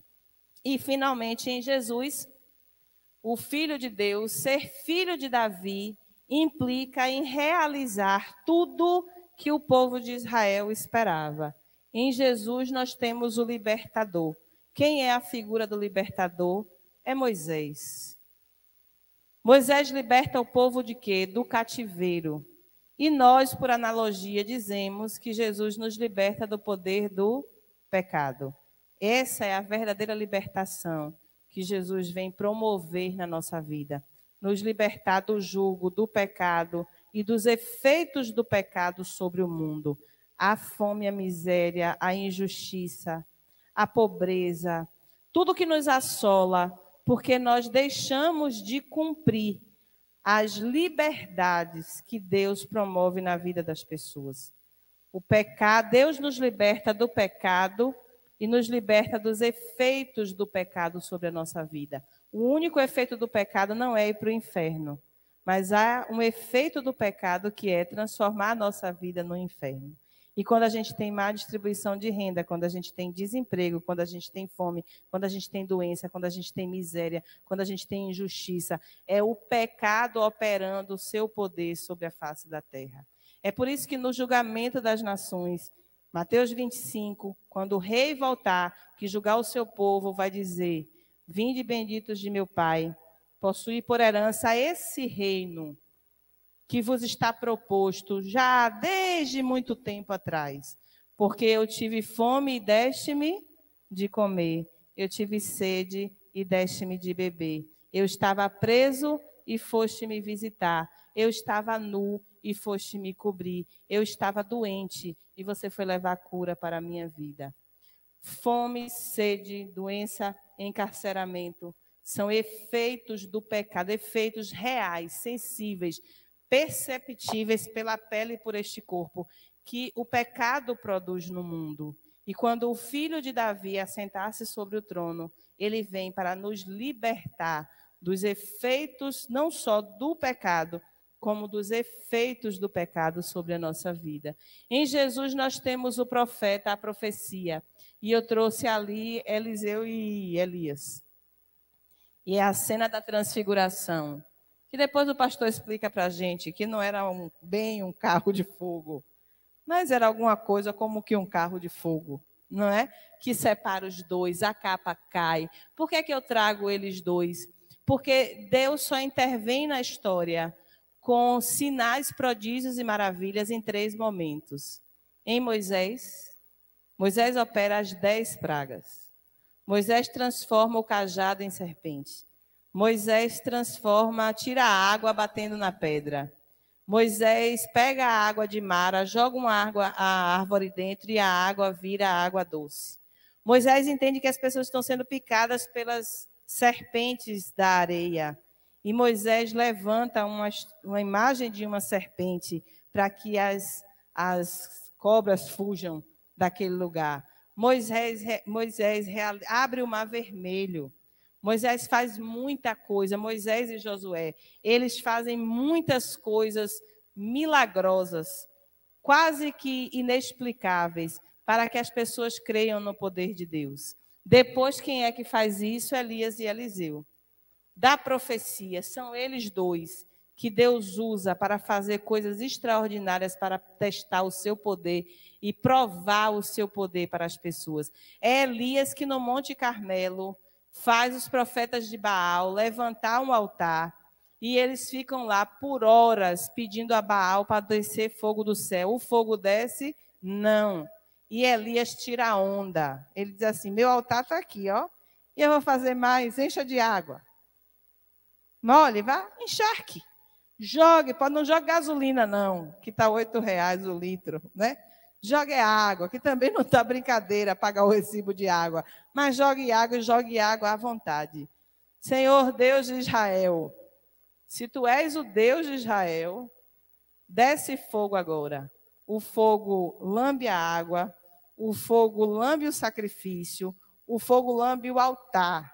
E Elias corta a cabeça dos profetas de Baal. Não foi Deus que cortou a cabeça dos profetas de Baal, não, viu? Foi ele mesmo, estava empolgado, né? Tem horas que a gente pega um gás e leva adiante até para onde a gente nem deveria ir, né? Depois que ele vê tanta coisa, ele aí manda cortar a cabeça. E Eliseu ainda fez mais prodígios do que Elias. Eliseu faz um machado levitar, sair de dentro da água. Eu nunca vi uma coisa dessa. Isopor boia, ferro afunda. Isso é física, né? Lei natural, né? As águas são amargas, né? Ele joga um sal, a água fica doce. Tem morte na panela, né? Pegamos aqui, devíamos ter colhido abobrinha, a gente colheu cabaceira, cozinhou porque a fome era muita, e alguém diz assim, tem morte na panela. Joga uma farinha para dar uma sustância, e ele então neutraliza o veneno da planta, não é? Ele ressuscita o filho da viúva, ele dá um filho a ela e ressuscita esse filho. Ele cura a lepra de Naamã, ele joga a lepra em Gease. E Eliseu foi tão poderoso que no lugar onde ele foi sepultado, jogaram o corpo de um homem morto.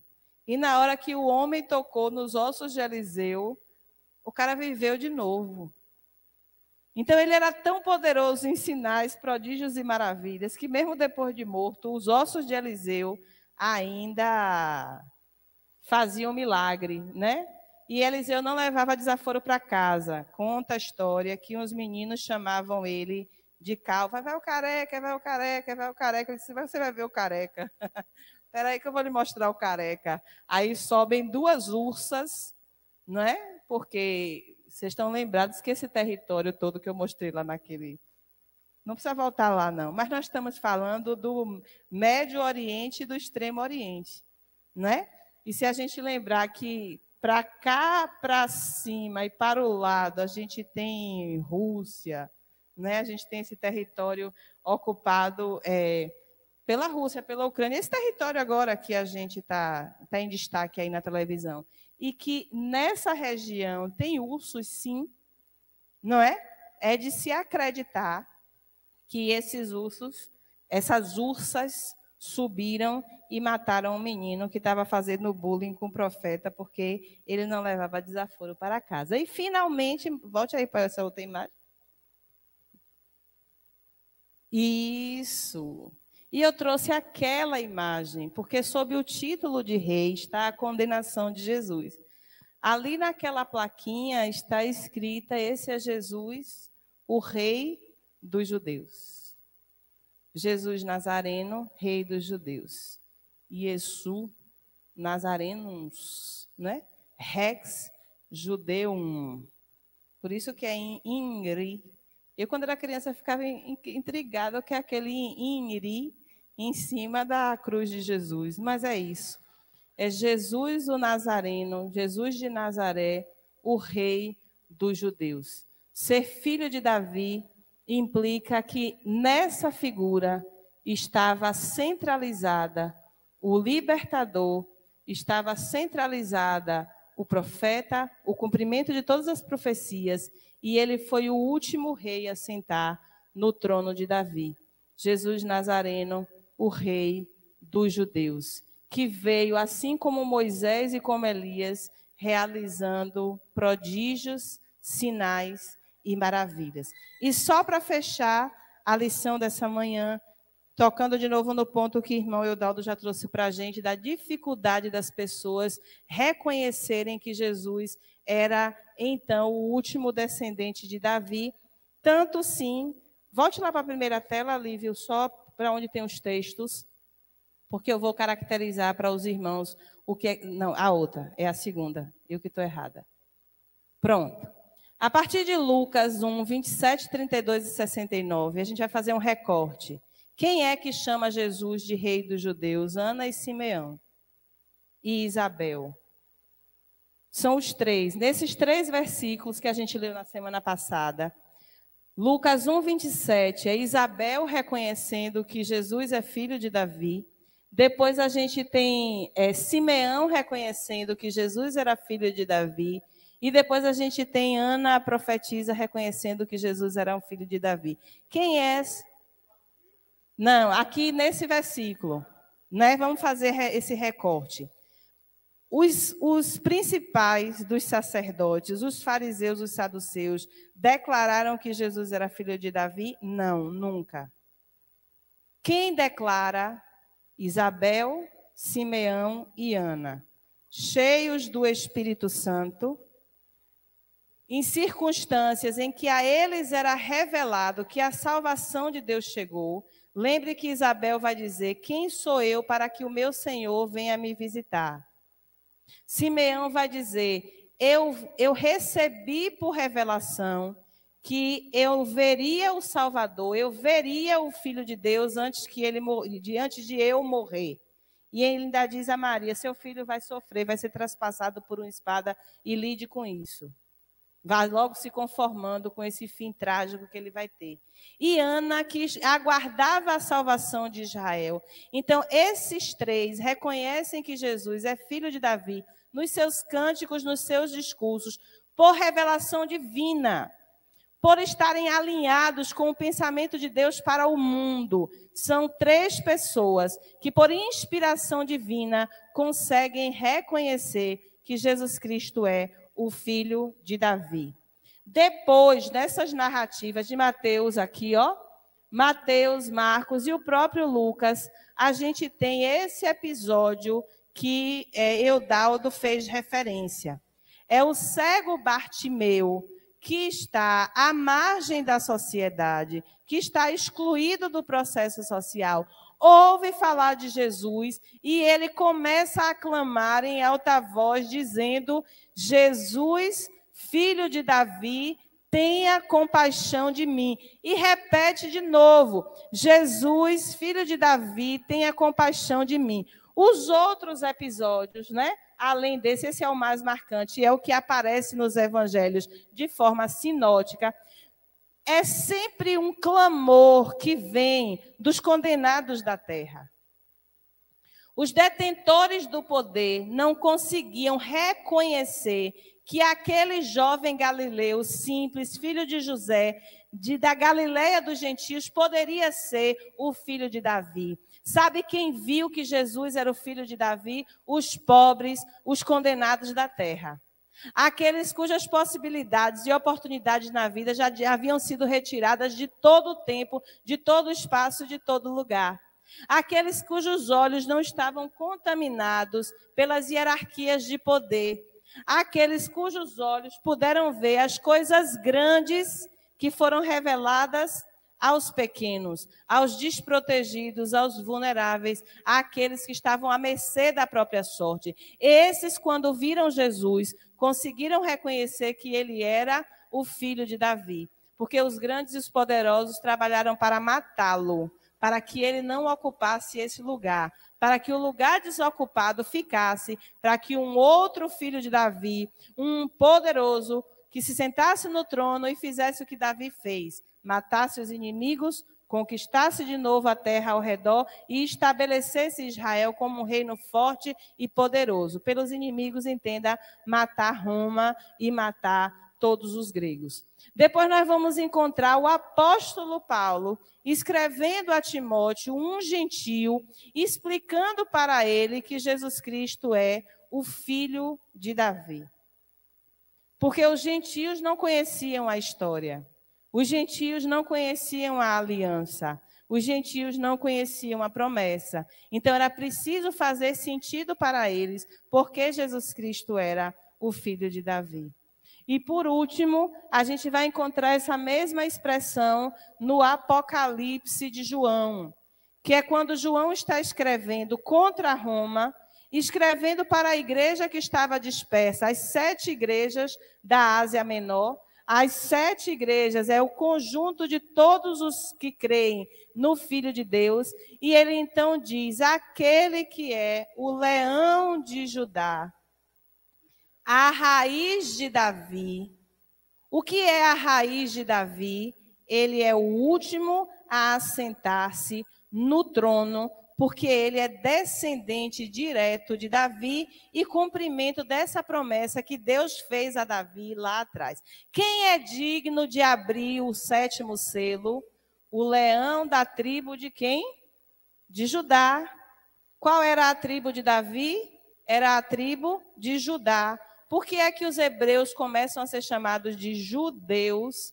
Por causa da tribo de Judá. E quem é que vai abrir o selo? É a raiz de Davi. Então, lá no Apocalipse, é que João retoma esse imaginário construído e demonstra definitivamente para nós porque Jesus é o filho de Davi.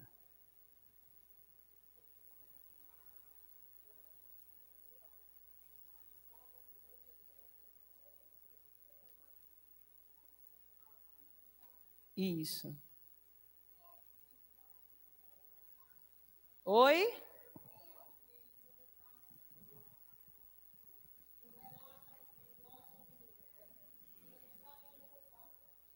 Isso.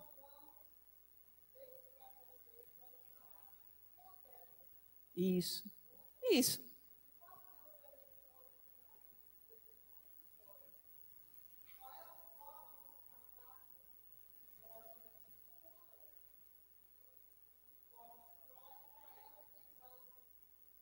Sim.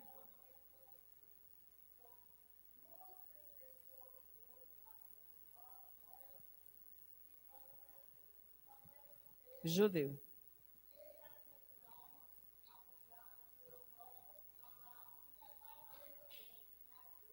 Isso.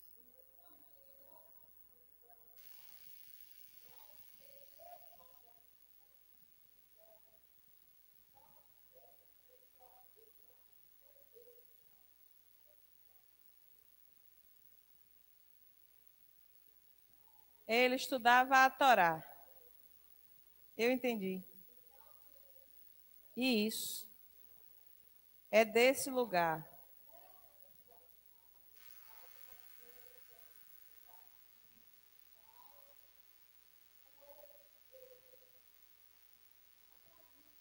As origens.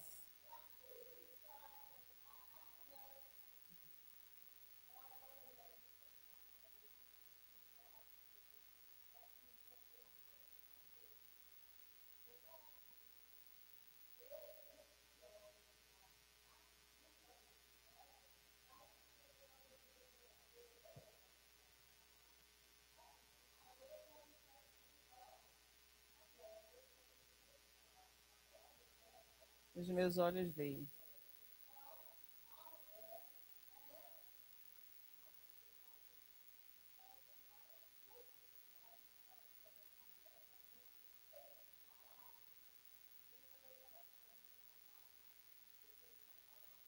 Isso.